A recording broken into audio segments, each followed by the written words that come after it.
This is going to be an update video of my G-Scale collection here. We're going to start off over here. I added a B unit to my dad's Line F3 or F7s. So now there's three B units and of course the 1A unit. And so everything's powered here. There's no dummy units. So it has sound as well. And I acquired a couple GP9 shells and such, so I custom painted this one in the Line. Has motor blocks in it, but there's no guts in it, so it's empty. Same thing with this. There's motor blocks in it, but no electronics. You can tell what that's going to be, Illinois Central, but the decals are quite expensive for it, so I'm going to wait till I get the decals for that. Then I added ditch lights to my dad's SD40s, and they do work.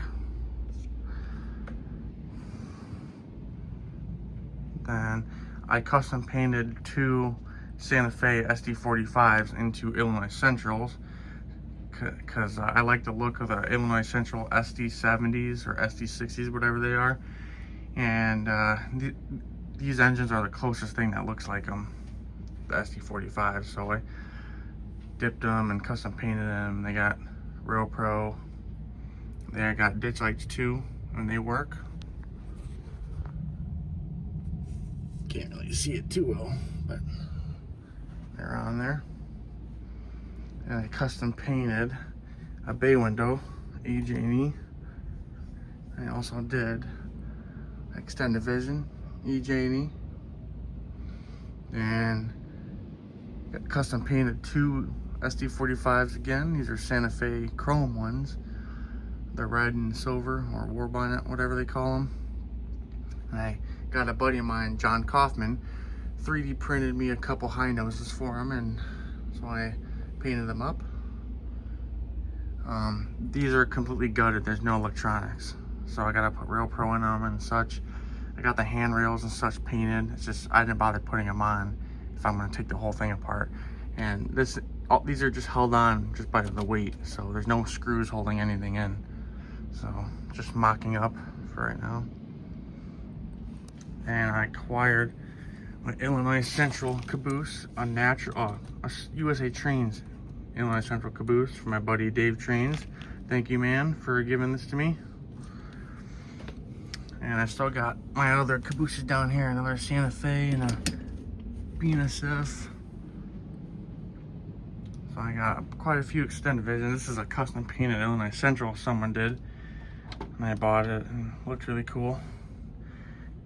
This is my recent one here, UP. And I got one more extended vision caboose, and that's in the training room. So that's pretty much it for over here. Not much else.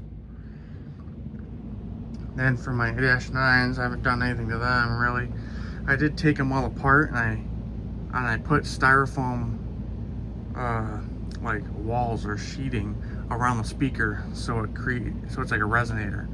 So now all these engines have more bass to them. They're not louder, they just have more bass, so you can really hear the engines and all the sounds a lot deeper.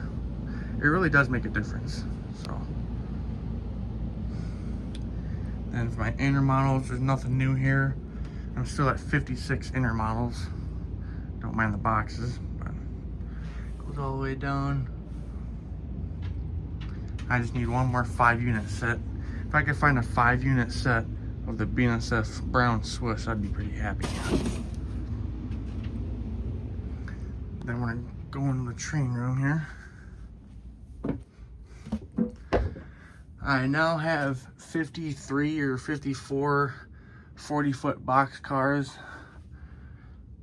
Yeah, there's a buttload of them. These are all USA Trains and Aristocrat. There's one LGB, it's this Coca-Cola one right here. So these are all 1/29 scale. I got my Eggliners there. I got my Santa Fe Super Chief here, 13 cars. And I got my Santa Fe heavyweights with battery operated lighting. I put a battery and charger in there. here's the other Line caboose. This one I got for 50 bucks, and she's seen some usage for sure. Sun faded, there's scratches all over it, and that's how I got it. And I don't really run it much. I run the other one. And here's my Pacific. Only thing I've done to this was I painted the wheels besides the rear one, because you can't really see it, painted in black so it looks more realistic. Gonna paint the tender wheels when I get around to it. Then I have all 40 of my LGB grain hoppers. These are the 3-bay center flow hoppers, I think they're called. There's 40 of them here. I got one with a end of train device on it, and that works. And I have a couple Line gondolas. Nothing spectacular there. Bachmann flat car that I don't know what I'm gonna do with. And I started collecting modern tankers, USA Trains modern tankers. So I got 22 of them now. I'm going for 30. So I got a couple AML grain cars here. And one of them has an end of train device because it's gonna be on the end of the train, and it does work. Let's put it on here. Battery operated. It's a Bachmann. So I got more tankers right here. These are all 55-foot tankers besides 2. These back 2 are 42-foot. So I got a buttload of road names and such. Yeah, I have all 3 Procore colors. I have white, black, and green, which I'm pretty happy. That was hard to find. Well, they all were hard to find, but the green one was harder to find. I got a Hooker, Exxon, and some GATX and whatever else. I don't really care about road names. I just like to collect these tankers so I have a good sized train. They all have KD 906s or KD 907s. Doesn't matter as long as they have like the KDs that are body mounted, it works. So yeah, I got one 50-foot USA Trains boxcar under there. A couple sticks of Pico track. 2 or I thought I had 3, but there's 2 USA Trains, I think American Series boxcars there. I got 3 Lionel boxcars. I don't really run them much. Then I had a crossover here because if I'm shoving cars out from the second track out there and the cars don't want to couple to the train that's hanging outside there, I gotta crawl on top of here and mess with it. But now I added this crossover in here, I can end the train that's already outside. I can stop it till the rear end is just past the switch points there, and I can roll out the tankers, for example, right onto the first track and couple them without having to crawl up on there. I can just reach, you know, and mess with it.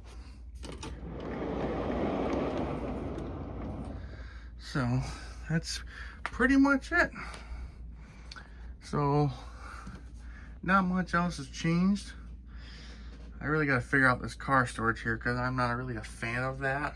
I mean, it doesn't hurt anything. It's just, you know, better storage would be nice. Might make another set of shelves soon for here and over here. And so I can put the tanker somewhere because they're just sitting right there. And here's my workbench area. So that's pretty much about it.